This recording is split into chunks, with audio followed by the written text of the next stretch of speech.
Clear out your desk, Amanda. We need people who actually prioritize their work. Those were the words that greeted me the morning I returned to the office. No hello. No sorry for your loss. Just a cold dismissal from my manager, Tom Reynolds, as if burying my sister had been a vacation instead of one of the hardest moments of my life. I froze, the fluorescent lights above buzzing faintly as my mind tried to process what I had just heard. 2 days. That was all I had taken. 2 days of approved leave to stand at my sister's graveside, to hold my mother's trembling hand, to help sort through the chaos that follows a sudden death. I had emailed Tom, submitted the leave request through HR, and even received his typed approval. Take the time you need. We'll manage. Apparently, managing meant deciding my grief proved I didn't care about work enough. I forced myself to breathe. Around me, the office was still waking up. Computers booting, coffee machines hissing, coworkers chatting about weekend plans. For me, it felt like a nightmare unfolding in slow motion. My name is Amanda Hughes. For the last 6 years, I'd been a project coordinator at Fairfield Global Logistics. My work wasn't glamorous, but I loved it. I had built a reputation as reliable, detail-oriented, and the kind of person who stayed until the job was done. My team knew I had their backs. I wasn't just an employee. I was a cornerstone of our department. Or so I thought. Now, Tom stood in front of my desk with his arms crossed, looking down at me like I was some failed experiment. You knew this was a critical week, he said flatly. Instead of being here, you left us shorthanded. It shows where your priorities lie, I stared at him, every word cutting deeper. Critical week? The project we'd been preparing for months had already been wrapped up. My team had worked late nights to meet the deadline before I left. The truth was, there was nothing critical about those 2 days, except the fact that my sister was gone forever. But I didn't argue. I didn't beg. I didn't cry. I simply nodded, opened the bottom drawer of my desk, and began packing my things into a cardboard box. My hands moved automatically. Framed photos, the small succulent plant Jason from IT had given me, the thank you card from a client I'd helped last year. 6 years of loyalty reduced to whatever fit between cardboard walls. Out of the corner of my eye, I noticed people starting to watch. Tanya from finance froze mid-step with her coffee. Michelle, my closest colleague, leaned out from her cubicle, her face pale with disbelief. What's going on? She whispered. I've been let go, I said quietly, my voice steadier than I expected. Her jaw dropped. For what? For attending my sister's funeral. Her expression shifted from shock to anger, but before she could speak, Tom raised his voice. Back to work, everyone. Amanda has her reasons, but this is a company, not a support group. The words hung in the air, sour and heavy. No one moved for a moment. Then, reluctantly, keyboards clattered back to life, phones rang, and people pretended not to look. Except Michelle. She walked over, defiant, and placed her hand gently on my shoulder. This isn't right, she whispered. Don't let them get away with it. I forced a small smile, but inside my stomach churned. Fighting Tom wouldn't change the fact that I was already branded as disposable, and I wasn't about to humiliate myself further in front of people who were too scared to speak up. By 9 o'clock, my box was full. I stood, adjusted my blazer, and walked toward the elevator. As I passed the row of cubicles, I felt dozens of eyes on me. No one said a word, but I caught glimpses. Pity, guilt, fury. A silent solidarity that gave me a flicker of strength. Tom trailed behind me, his tone lowering as if to make himself sound reasonable. You could have handled this differently, Amanda, he muttered. You could have shown more commitment. It didn't have to end like this. I stopped and turned to face him. For the first time, I let the weight of my grief and anger sharpen my words. Commitment, I said, my voice cold. I gave this company 6 years of my life. Late nights, missed holidays. I didn't complain. And when I finally needed 2 days to bury my sister, you call that a lack of commitment? His face twitched, but he said nothing, I stepped into the elevator, meeting his eyes one last time. Remember this moment, Tom. Because I will. The doors slid shut between us. Outside, the September air felt warm against my skin, a sharp contrast to the icy atmosphere I'd just left behind. I placed the box gently in the back seat of my car and sat behind the wheel, gripping the steering wheel until my knuckles whitened. My phone buzzed. A message from Michelle. This is wrong. Let's talk tonight. Then another from Jason in IT. Everyone's furious. We've got your back. One by one, messages poured in. Quiet words of loyalty from people who weren't free to show it in the office. They saw me. They knew. I stared out the windshield at the company building, its logo gleaming in the morning sun. A place I had once been proud to call my professional home. Now, just another reminder of betrayal. I didn't know what would happen next, but as I started the engine, one thought burned steady in my mind.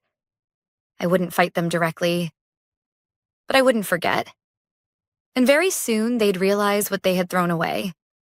I thought leaving Fairfield Global Logistics would bring me a strange kind of peace. Instead, the days that followed felt like drifting through fog. Grief from losing my sister still sat heavy on my chest, but now it was layered with betrayal from the company I had devoted myself to for 6 years. On Tuesday morning, I woke up at 6:30 like I always did, muscle memory dragging me out of bed. For a split second, I reached for my work laptop before remembering it was already in a cardboard box in the back of my car. I sat at the kitchen table, staring at the half-empty coffee cup I hadn't touched, wondering what my next step would be. That's when my phone buzzed. A message from Michelle. You won't believe what's happening here. A moment later, another came through. Tom is panicking. Henderson account files can't be found. I frowned. The Henderson account was one of our largest clients, and I'd personally handled their renewal preparation for weeks. Every report, every proposal, every client note, I had created an organized system on the server that only made sense if you knew my method. Not intentionally hidden, but let's just say it wasn't something Tom would be able to navigate overnight. I typed back quickly. Everything is on the server. My folders are labeled. If they can't find it, they're not looking in the right place. No reply. I tried to push it out of my mind, but by lunchtime, my phone buzzed again. Jason from IT this time. Tom just called an emergency team meeting. Everyone's furious. The CEO is asking questions. A rush of conflicting emotions washed over me. Satisfaction, anger, guilt. It hadn't even been 48 hours since I walked out, and already the cracks were beginning to show. That evening, I met Michelle at a small diner near my apartment. She looked exhausted, dark circles under her eyes, but her expression was fiery. You should have seen it today, she said, sliding into the booth across from me. Tom was pacing like a caged animal. He kept blaming everyone else, saying nobody had prepared the Henderson files properly. I stirred my tea slowly. And nobody pointed out that I had already finished them before I left?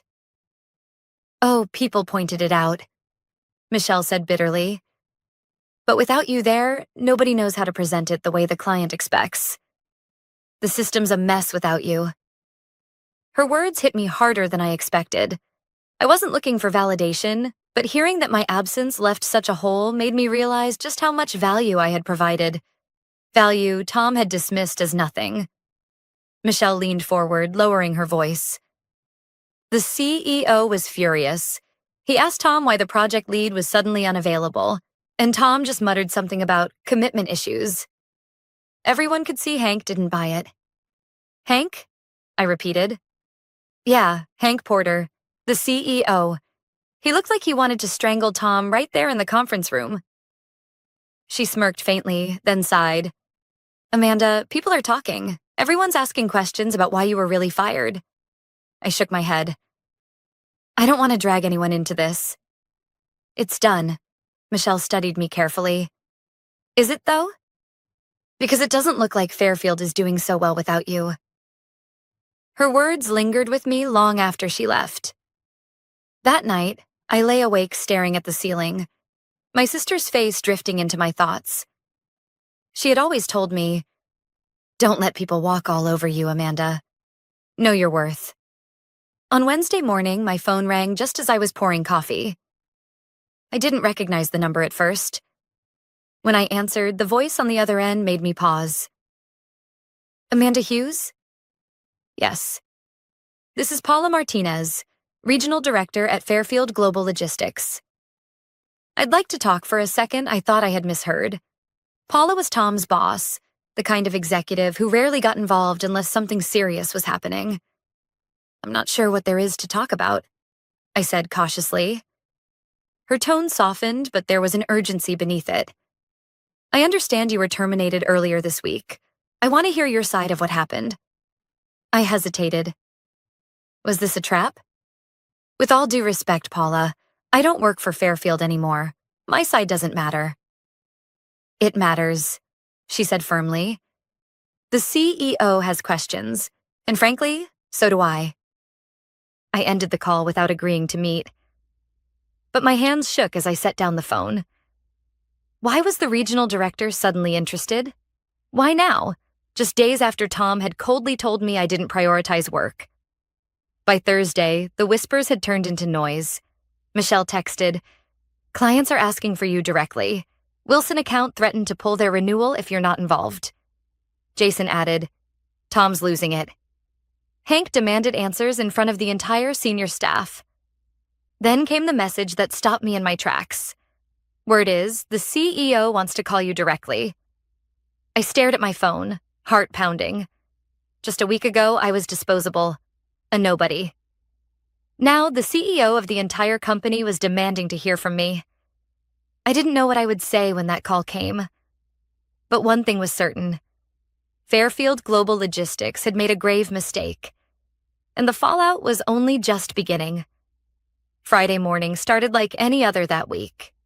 Quiet, almost unnervingly so. I had no office to rush to, no deadlines to check, no back-to-back meetings filling my calendar. The silence should have been peaceful, but instead it gnawed at me. After 6 years of structure, the sudden emptiness felt foreign. I was midway through making breakfast when my phone buzzed with an unfamiliar number. I almost let it go to voicemail, but something in my gut told me to answer. "Hello? Is this Amanda Hughes?" The voice was deep, steady. "Yes, speaking." "This is Hank Porter, CEO of Fairfield Global Logistics." I froze. I had never spoken to him directly. He was the kind of executive you only saw in quarterly town halls or company newsletters, not someone who casually called middle managers. "I'd like a word about your departure," he continued. "Do you have a moment?" I swallowed, my heart pounding. "I suppose I do." There was no small talk. Hank went straight to the point. "I've received concerning reports about how your termination was handled. Clients are calling, demanding to know why their account lead has disappeared. Internally, several of your colleagues have raised serious concerns. I need to understand what happened." I gripped the edge of the counter. His tone wasn't angry. It was clipped, controlled. But beneath it, I heard urgency. "I was fired," I said evenly, "for taking 2 days of approved leave to attend my sister's funeral." There was a pause. A silence so heavy I thought the line had gone dead. Then Hank spoke, his voice lower. "That's the official reason Tom gave?" "Yes." Another pause. Then, "That's unacceptable." For the first time that week, I felt a spark of validation, but I wasn't going to let emotion cloud my judgment. "With respect, Mr. Porter," I said carefully, "it wasn't just unacceptable. It was dehumanizing. I gave 6 years to that company. I met deadlines, trained new staff, stayed late whenever needed. And when I finally needed 2 days, I was treated like I'd abandoned my post." He exhaled sharply, as though trying to contain his frustration. "I wasn't informed of this." "If I had been..." He trailed off. "Amanda, would you be willing to meet with me and Paula Martinez on Monday? I want to resolve this matter directly." The thought of walking back into that building made my stomach turn. I pictured Tom's smug face, the coldness of HR's office, the silence of my colleagues too scared to speak up. Part of me wanted to slam the door shut on all of it, but another part whispered, "This is leverage." "I'll think about it," I said finally. "I hope you do," Hank replied. His voice softened slightly. "And Amanda?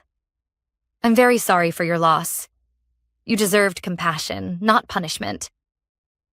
When the call ended, I sat down slowly, staring at the phone in my hand. The CEO himself had apologized to me, something I'd never imagined. Yet beneath the apology, I sensed desperation. Fairfield was bleeding, and my absence had ripped the wound wider. That afternoon, Michelle called. Her voice was tense. "You should have seen it today. Henderson account just announced they're reconsidering their contract." Tom looked like he was about to faint. I felt a bitter pang of satisfaction. Maybe now he understands what commitment really means. "It's more than that," Michelle said. "Paul has been digging into his record. There are whispers about previous complaints. People are starting to talk about whether he even belongs in that role." The pieces were shifting faster than I expected. Just a week ago, I had been disposable. Now, the man who humiliated me was suddenly the one under scrutiny. That night, lying awake, I thought about my sister again. She had been the fiery one, the one who always pushed me to stand up for myself. "You're stronger than you think, Amanda. Don't let people silence you." Maybe this was my chance. Not just to defend myself, but to show that treating people as disposable had consequences. On Saturday morning, I went for a long walk along the river. The air was crisp, the water rushing steadily past the rocks. I thought about the team I'd left behind: Michelle, Jason, the others, people who had sent message after message of support. They didn't just lose a colleague when I left. They lost their advocate, their buffer against Tom's arrogance. My phone buzzed again. A text from Jason. "Word is, the board knows now. Big changes coming." Another from Michelle. "If you go back in Monday, don't go alone. Everyone wants to back you up." I stopped walking, the river roaring in my ears. For the first time since that cold Friday morning when Tom had told me to clear my desk, I felt something shift inside me. Not grief, not anger. Something steadier. Resolve. By the end of the weekend, I knew one thing for certain. I wasn't walking back into Fairfield as a discarded employee. I was walking back as someone who finally knew her worth, and they were about to learn it too. Monday morning, I walked into Fairfield Global Logistics with my head high, though my stomach was tight with nerves. The glass doors slid open as if nothing had changed, but everything had. I wasn't the same Amanda who had been humiliated a week ago. I carried no cardboard box this time, only a leather folder with a few notes and a copy of Tom's email approving my bereavement leave. Proof. Not that I needed it, but having it in my hand felt like armor. At the reception desk, the woman gave me a polite but wary smile. "Good morning, Amanda. They're expecting you upstairs." The elevator ride felt endless. When the doors opened, Paula Martinez was waiting. Dressed in a navy suit, she looked more composed than I felt, but there was an urgency in her eyes. "Thank you for coming," she said quietly. "Hank's already in the conference room." We walked together, and I noticed the whispers as we passed rows of desks. People paused mid-typing, their eyes following me. Some offered subtle nods of encouragement. Others looked simply curious. Word had spread. Inside the conference room, Hank Porter stood by the window, phone pressed to his ear. He ended the call as soon as he saw us. "Amanda, thank you for agreeing to meet." I nodded, forcing my voice to remain calm. "You asked for my side of the story. I'm here to give it." Paula motioned for me to sit. Across the table was an empty chair. I didn't need to ask who it was for. A few moments later, Tom Reynolds walked in. His face was pale, his jaw tight. He avoided my eyes as he sat down, fumbling with his tie. "Let's begin," Hank said, his tone clipped. "Amanda, you were terminated last week. I've heard multiple accounts of what happened. Please explain. In your own words, I pulled the printed email from my folder and slid it across the table. I requested 2 days of bereavement leave to attend my sister's funeral. Tom approved it. When I returned, he told me to clear my desk because I didn't prioritize work. That's the entire story. Paula's expression hardened as she read the email. Hank scanned it too, his face darkening. Tom? Hank asked finally. Tom cleared his throat. It was a critical operational week. We needed all hands on deck. Amanda's absence, while unfortunate, sent the wrong message to the team about priorities. Priorities? I said sharply, unable to hold back. My sister was dead, Tom. I wasn't on a beach. I wasn't at a spa. I was burying my family's silence. Even Paula shifted uncomfortably in her chair. Hank leaned forward, his voice cold. Tom, did you escalate this before terminating Amanda? Did you consult HR, or me, or even Paula? Tom stammered. No, but as department manager, I had discretion. You had poor judgment. Hank cut in. And now we're at risk of losing 2 of our largest accounts because of it. Paula spoke up, her voice sharp. Henderson has already delayed their renewal pending Amanda's involvement. Wilson has threatened to walk. Do you have any idea what this is costing us? Tom's face reddened. With respect, these clients are overreacting. Amanda wasn't irreplaceable. Irreplaceable enough that your team can't function without her. Paula snapped. I stayed quiet, letting their words hang in the air. For once, I didn't need to defend myself. The truth was doing the work for me. Hank turned back to me. Amanda, what outcome are you seeking? The question caught me off guard. I hadn't planned to demand anything. Part of me wanted to say I didn't want anything from Fairfield. But another part knew this was my chance to set the record straight. Not just for me, but for everyone who had watched in silence as Tom humiliated me. I don't want my job back, I said finally. The trust is broken. What I want is acknowledgement, written acknowledgement that I was wrongfully terminated. My reputation in this industry matters, and Tom's decision shouldn't stain it. Hank nodded slowly.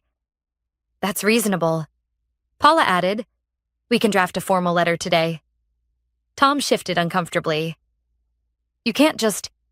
Yes, we can, Hank said firmly. And as of now, Tom, you're suspended pending an internal review. The color drained from Tom's face. For the first time, he looked small, deflated. I stood, gathering my folder. Then we're done here. Hank stood too. Amanda, thank you for your time. And again, my condolences. You deserved better than this, I met his gaze. Thank you. I know my worth now. As I left the building, whispers followed me again. But this time, they weren't whispers of pity. They were whispers of recognition, of respect. Outside, the autumn air felt crisp, almost invigorating. My phone buzzed. Michelle. Word is Tom's been suspended. About time. Then another from Jason. Clients are asking if you'll be back. Everyone's rooting for you. I typed back a simple reply. I'm not coming back. But this isn't over, because in that moment I realized the true revenge wasn't just walking away with my head high. It was watching Fairfield unravel because of the arrogance of one man, and knowing I no longer had to carry the weight of it. And something told me the unraveling had only just begun. 2 weeks after that tense Monday meeting, the letter from Fairfield arrived in my mailbox. Plain envelope. Company letterhead. I stood in my kitchen and read it 3 times to make sure I hadn't imagined it. We acknowledged that the termination of Amanda Hughes was conducted in error and without sufficient cause. We regret the circumstances and confirm that she remains in good standing within the industry. Signed by Hank Porter, CEO. It wasn't an apology exactly, but it was enough. Enough to prove that Tom's decision hadn't been about my competence or my worth. Enough to protect my reputation in an industry where one rumor could end a career. I folded the letter neatly, placed it in a file, and felt a weight lift from my shoulders. Meanwhile, Fairfield was in freefall. Michelle and Jason kept me updated through late-night texts and quick coffee catch-ups. Henderson pulled their renewal entirely, Wilson froze negotiations until they could be sure Tom was no longer involved. Smaller accounts started trickling away too. Clients didn't just want results. They wanted trust. And trust had evaporated. Tom's office is cleared out, Michelle told me one night. He's gone. Nobody's saying it officially, but it's over for him. I thought about the man who had told me coldly to clear my desk, as if 6 years of loyalty were nothing. I should have felt satisfaction, maybe even triumph. Instead, I just felt done, like a chapter I didn't need to revisit. Fairfield scrambled to contain the damage. Paula, to her credit, reached out again, this time not with demands, but with honesty. We're restructuring, she admitted over the phone. Trying to rebuild trust. But I don't blame you for walking away. I thanked her politely. But the truth was, Fairfield had already burned its bridges with me, because something else had happened in those 2 weeks. The day after my confrontation, I received a call from a competitor, Atlas Freight Solutions. Their regional VP had heard rumblings about my situation and wanted to talk. Word travels fast in logistics. Within days, I was sitting in a bright office across town, being offered a role as operations manager. Better pay, better hours. A culture that, from everything I'd seen, valued its people instead of grinding them down. I accepted. On my first day, I walked into Atlas's open plan office to find a desk already waiting for me. Flowers on top, a handwritten card from the team. Welcome, Amanda. We're glad you're here. It was such a small thing, but it hit me harder than I expected. After weeks of feeling disposable, here I was, valued before I'd even proven myself.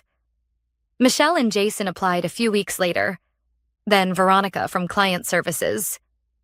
One by one, familiar faces began to appear at Atlas, each of them saying the same thing. Fairfield doesn't deserve us. We'd rather work where people matter. By December, I was managing a team that felt alive again. We worked hard, yes, but we laughed too. We celebrated birthdays. We checked in on each other when someone was going through a tough time. It reminded me of what work was supposed to be. People, not just numbers. One afternoon, Michelle walked into my office with a grin. Guess who just signed with us? She said, waving a contract. I scanned the papers. Henderson. The very account Tom had nearly destroyed. I couldn't help it. I laughed. Not out of spite, but out of sheer relief. It felt like the final piece falling into place. That night, I drove out to the cemetery where my sister was buried. The air was cold, the grass frosted at the edges, but I needed to be there. I stood by her headstone, hands tucked into my coat pockets, and spoke softly. They fired me for going to your funeral, I said. But it led me here. To something better. To people who actually value me. You always told me not to let anyone walk over me. I think you'd be proud. The wind rustled through the trees, and for a moment I felt a strange calm. As I drove home, I realized something important. My revenge hadn't been in watching Fairfield collapse or Tom lose his job. It hadn't been in the letter Hank Porter signed or the gossip that spread through the industry. My real revenge was simple. I had built something better. I had walked away with dignity, found a place that respected me, and taken people I cared about with me. Fairfield had lost not because I fought them, but because they showed their true values. And in the end, those values destroyed them. The best revenge wasn't shouting, suing, or burning bridges. It was thriving. And I was.